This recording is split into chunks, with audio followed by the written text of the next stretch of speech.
Craig Brockwell was found by his wife, dead on the living room floor, a plastic bag tied off around his neck, and an empty bottle of Xanax on the kitchen counter next to a suicide note.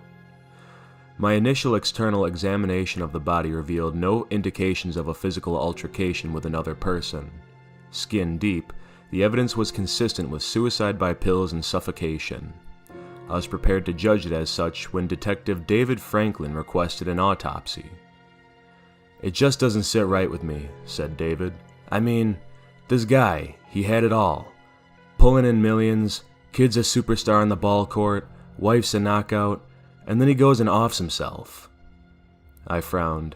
"Depression can befall anyone, David," I said, "and people can be quite adept at concealing it." "Sure, Jim. Sure. I get that. I guess that's not even what I'm talking about. It's just, you weren't there, at the scene. There was just..." David looked around the room, though there was nobody else there. "Something felt off," he said. "That's all." "What do you mean, off? Is there some other evidence that I'm not aware of?" David sighed. "Look, let's just say you do this one for me. I'll owe you. Take you out for beers later for a start." I looked down at Mr. Brockwell's corpse. Autopsies were invasive and expensive, and generally, I avoided them, unless there was a good reason to perform one. That was up to my discretion. But I suppose the detective's intuition was a good enough reason. It's not like David made a habit of requesting autopsies. "Okay," I said, "I'll do the autopsy, but David, I don't drink." At the time, it was true that I didn't drink. I made an incision along the body's chest and set down my scalpel. A look at the lungs would tell me whether or not suffocation had indeed been the cause of death. I began to peel back the skin and muscle. As I did, I looked in shock to see that there was nothing there. When I say there was nothing there, I mean it was totally black, like peering into a completely dark space devoid of light. There should have been a ribcage there. There wasn't. There was nothing. I dropped the flaps of skin I was holding and stood up. I shook my head. No, I thought, that's ridiculous. I knew that I had a headlamp around somewhere, so I went looking for it. I pulled open a drawer, and that's when everything became silent. We grow accustomed to them, but we are surrounded constantly by sounds. The slight buzz of the electric lights above us, the hum of the boiler in the basement, the sound of our own breath, the rustle of the clothes as we move, the sound of the drawer opening. None of it was there. It was as though I had gone completely deaf. I don't know why, exactly, but I had a sudden urge to look at the body on my examination table. I turned my head, but it turned far slower than I intended, as though I was losing control of my body, or time had slowed down, or the room had become thick with some invisible substance. The dead and naked body was just as I had left it, of course, with the incision along the chest, and the skin curled slightly from where I'd begun to peel it. Once again, a rush of sound returned to my ears, and movements resumed their typical speed. I shook my head once again and turned back to the drawer. I found the headlamp, strapped it to my head, and went back to the body. I flipped on the light, opened the skin up again, and gazed into utter darkness. There was nothing there. The darkness consumed the light from the headlamp. It seemed endless. I steadied myself and tore the skin back farther. Instead of the ribcage and bits of tissue, there was only nothingness. I tentatively stuck a finger into it. As I did, the silence returned and everything slowed down again. My finger felt incredibly cold, like touching dry ice. I withdrew it as quickly as I could, which was not quickly at all. It was like coming out of quicksand. Once I was out, the expected pace of reality fell back into place. I jumped back and picked up my scalpel. I made a deep slice along the right thigh and pulled up the skin. More nothingness. I repeated the procedure on the left thigh to the same result. My hands were shaking and my mind was in blank shock.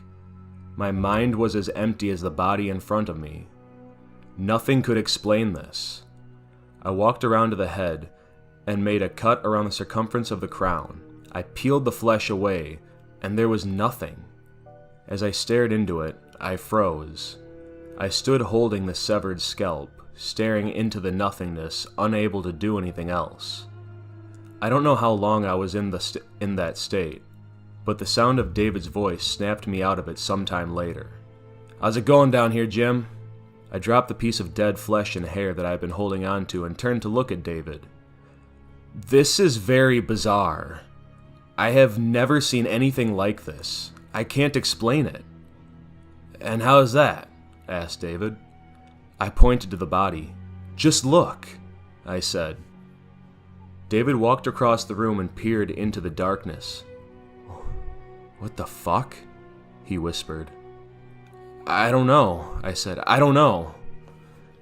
David started reaching inside the head. "I wouldn't do that," I cautioned. He ignored me and kept reaching. Then his hand was inside the head. He froze suddenly, except for his eyelids, which opened wide in shock. "David?" I said. "Pull your hand out! Now!" David's eyes got even wider. He was trying to say something, but his lips wouldn't open. It came out muffled, but I had no doubt that he was trying to say help. All at once, David jerked forward 2 feet so that he was now into the body up past his elbow. The look on his face grew more frantic and desperate. I grabbed onto his other arm and yanked, but it was no good. The body was stronger, and I was pulling him in, now up to the bicep. I watched in pure horror as the head seemed to expand in size, as if it were growing larger so that it could suck in all of David. Instinct took over, and I ran to my tray of tools. I grabbed the bone saw and switched it on as I made my way back to David. I applied the saw to his shoulder, which was now mere inches away from the terrible maw of nothingness. I drove the saw in furiously, blood splattering on my face, the muffled would-be screams of David trying to assert themselves over the whir of the saw. At last, I cut through the bone and David fell back on me so that I hit the ground with him on top of me.